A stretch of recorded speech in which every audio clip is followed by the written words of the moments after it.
முருகனே துணை. அனைவருக்கும் இனிய வணக்கம். ஆன்மீகம் ஸ்டார்ட்ஸ் உங்களை அன்புடன் வரவேற்கிறது. பதிவு என்னவென்றால், மாசி மாதத்தில் சிறப்புகள் என்னென்ன?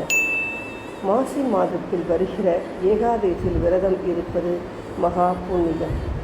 எல்லா தெய்வங்களுக்கும் சிறப்பு மிக்க மாதம் என்று போற்றப்படுகிறது. மாசி மாதம் திருமால் மகாவிஷ்ணுவாகிய அவதாரம் எடுத்தது மாசி மகா நட்சத்திர திருநாளில்தான் என்கிறது புராணம். மாசி மாதத்தில் வருகிற சங்கடகர சதுர்த்தி மிக மிக விசேஷம். ஆழ்வார்கள் ஒருவரான குலசேகரர் ஆழ்வார் மாசி மாதம் புனர்பூச நட்சத்திர நாளில்தான் அவதரித்தார். மாசி மாதம் பிறக்கிறது, சங்கடகர சதுர்த்தியும் சேர்ந்தும் வருகிற அன்று நாம் விரதம் இருந்தால் மிக மிக புண்ணியமானது. தாலி கயிற்றினை புதிதாக மாற்றிக்கொள்ளும் மாதம் மாசி மாதம் என்பது மன வலிமை தரக்கூடிய மாதம், மகத்துவம் நிறைந்த மாதம். இம்மாதத்தை மாங்கல்ய மாதம் என்றும் கூறுவர். சிவத்தோடு சக்தி இணைந்து முழுமை பெறுவதால் தன் கணவனின் நலனுக்காக பெண்கள் இந்த மாசி மாதத்தில் தாலி கயிற்றினை புதிதாக மாற்றிக்கொள்ளும் பழக்கத்தை ஏற்படுத்தி கொள்வார்கள்.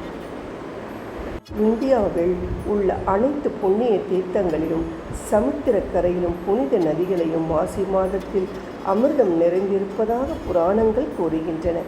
இதன் காரணமாகவே இந்த மாதத்தில் நீர்நிலைகளில் புனித நீராடுவதை இந்துக்கள் பழக்கமாக கொண்டு உள்ளனர். சிவனுக்குரிய மாதம் மாசி. மாசி மாதத்தன்று தான் பார்வதி தேவி காலந்தி நதிகள் தாமரை மலரில் வலம்புரி சங்காக தோன்றினாள் என்கிறது புராணம். சிவபெருமான் நிகழ்த்திய திருவிளையாடல்கள் ஏராளம்.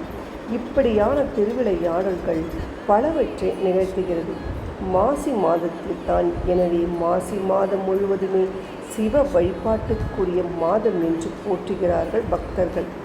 அன்னதானம் செய்தல். அன்னதானத்தில் பெருமைகளை உணர்த்துவது மாசி மகம்தான். எனவே மாசி மாதத்தில் நம்மால் முடிந்த அளவுக்கு அன்னதானம் செய்வது விசேஷம். அது மும்மடங்கு பலன்களை தரும். அப்பனுக்கு பாடம் சொன்ன சுப்பையா என்கின்றோம்.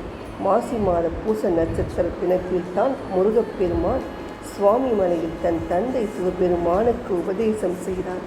மாதந்தோறும் வருகிற ஏகாதசியே சிறப்பு மிக்கதுதான். மாசியில் ஏகாதசி விரதம் புண்ணியம். ஆனால் மாசி மாதத்தில் வருகிற ஏகாதசியில் விரதம் இருப்பது மகா புண்ணியம். உயர் படிப்பு படிக்க விரும்பியவர்கள், ஆராய்ச்சி செய்ய விரும்பியவர்கள் மாசி மக நாளில் அவற்றை தொடங்கினால் அதில் சிறந்து விளங்கலாம். அந்த துறைகளில் எடுத்துக்கொண்ட கல்வியில் மிக பெரிய உச்சம் தொடரலாம் என்பது நம்பிக்கை.